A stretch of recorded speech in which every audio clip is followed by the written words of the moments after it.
history of money in 10 minutes. Number 1. Early money. Long before money was invented, people were quite happy making, doing and growing things for one another. In small communities, they could largely remember the payments and receipts of what was exchanged. Keeping tabs or tallies of these exchanges helped with a key requirement, which was to record who'd been paid and who was still owed. But as communities grew, so the exchanges became more and more numerous. And as people created things for the common good and rulers began to impose taxes, so the accounting was increasingly hard to keep track of. IOU notes might have been a neat solution, but unless you knew the individual issuer personally, they were hard to enforce or verify. So instead, people started to use objects, such as whale's teeth, as a kind of IOU. This intermediate step in the exchange process meant that people were free to trade with anyone, and they could even store up purchasing power for later use with their retradable IOU tokens. So at the same time that humans invented money, they'd also invented debt. Number 2. Metal money. Once people start using money to facilitate trade, whether in the form of shells, barley, feathers, or whale's teeth, some useful characteristics of money become apparent. Barley, for example, is heavy to carry, so not portable or even durable. Whale's teeth are hard to split into two, so not easily divisible. Shells can be picked up on any beach, so not exactly scarce. And if the token standing as money doesn't have much intrinsic value, like feathers, it's hard to trade outside your immediate community. Another noticeable feature of money was that having a lot of it made you powerful, and power could get you a lot of it.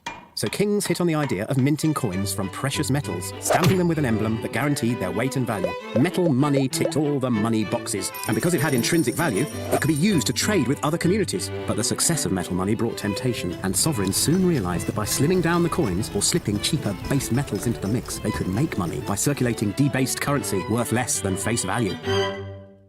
Number 3. Paper money. Carrying around large quantities of coins could be exhausting work, and it was early Chinese rulers that hit on the idea of keeping their heavy coins back in the palace while issuing IOU certificates on paper for long-distance trading. Although the paper had no intrinsic value, people trusted that it was worth what it said it was worth, and they could always exchange it for gold or silver or the coins it represented. As global trade grew, the idea of paper money caught on. But traders and lenders were concerned that it was a bit too easy just to print money, so they tried to link the value of money to the value of gold, which had the benefit of creating a standard for exchange between different currencies. Attempts to peg currencies to a fixed gold standard continued for centuries. But the need for flexible exchange rates always prevailed, and since the early 1970s, the world has stopped trying to keep to a gold standard. So today, the only thing that distinguishes the value of a banknote from any other paper is trust. Number 4. Controlling money. Years ago on the Pacific island of Yap, the nearest thing to gold was the Ray Stone, notable for its enormous size and weight. From the day the chiefs decided to ask for their taxes in Ray Stones, it meant that for all taxpayers, the currency became universal, unavoidable, and under the control of the chief. The most valuable Ray Stones were just so heavy that the Yap population tended to leave their currency in one place and then trade effectively in promises. Any trader who owned a Ray Stone on Yap could issue a promissory note against the value of their stone. And thus, banking was born. And once the chiefs accept these promissory notes instead of Ray Stones for their taxes, they effectively lose control of the amount of money in circulation, the money supply. In the 20th century, some economists argued that the amount of money in circulation directly affects economic performance, and it is important for governments to try to control it. But this is not easy, especially when it's private lenders that create most of it. Number 5. Money and inflation. In the 16th century, Spain brought home massive additional supplies of precious metals from the colonies. But what seemed like a dream come true, and should surely have boosted trade, turned sour when traders simply put up the price of their goods to match this new purchasing power. So the returning explorers were no better off, and those without the new gold were even worse off. It was only those who had debts, which had in effect got smaller, who were actually better off. This was the first appearance of the theory that too much money chasing too few goods can cause inflation. Unless, that is, that traders produce more goods, or unless the newer, bigger money supply circulates less rapidly by people saving more, either because they are rich enough or because they're particularly gloomy about the future. Number 6. International money. In the 18th century, the British forced their colonies in America to pay their taxes in pounds, and they made it illegal for the British colonies to print their own money. This meant that the colonies were forced to trade with the motherland to access the currency. According to Benjamin Franklin, the American War of Independence was caused by the sheer burden of British taxation and the disadvantageous trade needed to access British pounds. And the hard-won freedom after the war allowed the Americans to create the American dollar, which, because of the country's vast trade and trustworthy tax base, eventually became the most widely used currency on the planet, leading many countries, including Britain, to store large reserves of dollars. But by choosing to keep a reserve currency in dollars, the UK ceded at least some power back to those runaway Americans. Number 7. Money and building banks. By the 19th century, banking had become a thoroughly respectable business.